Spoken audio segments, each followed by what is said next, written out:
மீனம்மா அதிகாலையிலும் அந்தி மாலையிலும் உந்த ஞாபகமே.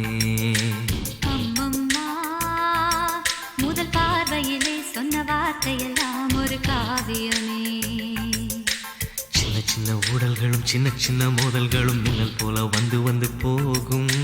மோதல் வந்து ஊடல் வந்து முட்டிக்கொண்ட போதும் இங்கு காதல் மட்டும் காயமின்றி வாழும். இது மாதங்கள் நாட்கள் செல்ல நிறம் மாறிடும் பூக்கள் அல்ல. மீனம்மா அதிகாலையிலும் அந்தி மாலையிலும் உந்த ஞாபகமே.